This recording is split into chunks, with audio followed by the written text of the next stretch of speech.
What's going on, fantasy football fans? I'm your host, Hussein the Brain, and you're watching The Couch. It's week 10 of fantasy football, and it's time to get those last few wins and make the playoffs. Recently in the NFL, the Eagles took a big hit, losing Nick Foles for 4 to 8 weeks, and also DeMeco Ryans has been placed on IR. The Niners lost a close divisional game to the Rams in a strange goal line series at the end of the game. And Adrian Peterson copped a plea and just might be playing in the NFL this year. If this is your first time tuning into one of my videos, make sure you check out last week's video. Week 9, I revealed over 40 waiver wire pickups. This week, we're going to keep the waivers short and simple. I'm going to answer the Twitter question of the day, tell you a few players to drop, and also some buy low candidates. Let's jump right into it. And now, the waiver wire pickups for week 10. If you had Nick Foles, you may want to get Mark Sanchez. For running backs, I have Bishop Sankey as a great stash. He may get some more playing time towards the end of the season. And of course,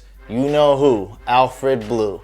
Arian Foster has a groin injury. It doesn't seem to be serious, but if you own Arian Foster, Alfred Blue is a must pick up. And also Alfred Blue is a good stash. Keep in mind that the Houston Texans are on bye for week 10. I'm surprised that Owen Daniels isn't owned in more leagues. You got Charles Clay, he's a good tight end. Michael Rivera is a guy I was really high on in deep leagues as a deep sleeper even before the season. He has a lot of upside. Jermaine Gresham, he's the #1 tight end over there in Cincinnati. A guy I don't like too much, but he'll get his opportunities there. And both Jared Cook and Lance Kendricks have good matchups going against the Cardinals.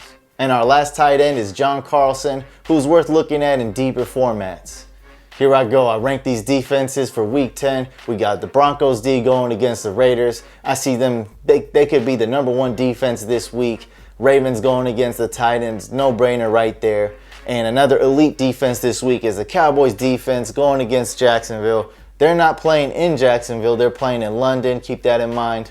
And we got the Cardinals, a pretty good run-stopping defense. They're going against the Rams. They're pretty banged up on offense. Steelers going against the Jets. Man, that's a lot of upside right there. And if you're really desperate for a defense this week, look at the Eagles and Buccaneers. For the Twitter question of the week, Joe asks, do I play Martavius Bryant over Kelvin Benjamin or Mike Wallace? No. Here's what I would do. I would rank Kelvin Benjamin #1. I'm looking for him to have a great bounce back game against the Eagles. And I'd go with Martavius Bryant #2 for week 10 and Mike Wallace #3. Although Martavius Bryant has all the upside in the world, I'm going with Cam Newton's #1 receiver, Kelvin Benjamin. Start him this week. So if you want your week 11 or rest of the season question answered on the next video, make sure you use hashtag AskTheBrain. And now I'd like to welcome our buy low expert, Mr. Bylowski. He's here to tell you who to target in trades. Hello, I am Mr. Bylowski, and these are my buy low candidates for this week. Check it. Mr. Rivers headlines my buy low candidates. Now, he is on bye week. He had only one bad game whole season, so I don't think people will let him go so easy. Mr. Breeze is another quarterback that people will not let go of so easily. But if that team has 2 good quarterbacks, you never know. He also has some very nice matchups week 13 to week 17. A guy I really like is Matthew Stafford. I think you can get a nice deal for this guy. He's got Megatron coming back and should be good. He should be even better than Cutler the rest of the season. And rookie Mr. Kelvin Benjamin, a guy that fantasy owners, if they don't like roller coaster ride, he's up, he's down, they may be little emotional. He has good matchups, a good guy to target. He was selected late in the draft, and usually owners do not have Kelvin Benjamin as their #1 wide receiver. Good guy to target. There you go. You heard it from the man himself, Mr. Bylowski. Thank you for coming on the show. You're welcome back anytime. Thanks for having me. And now let's go to the players to drop.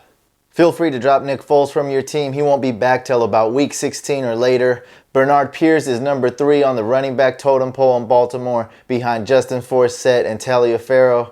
And Eddie Royal is again pulling another Eddie Royal just like he did last year. He's on bye, so he's worth a drop unless you're in an extremely deep league. Hey, I'm excited. Why? Because Megatron's coming back, and I have him on my team. I have a question for you guys. Will Megatron score 15 or more fantasy points standard scoring this week against the Dolphins? Let me know by leaving a comment below and answering, will Calvin Johnson get 15 or more fantasy points? And that's all the time we have for this video. Make sure you guys subscribe to the YouTube channel, like the video, leave a comment below. I'd like to know what you guys think. Any questions you have, I'm glad to answer them. I'll see you guys on the next video.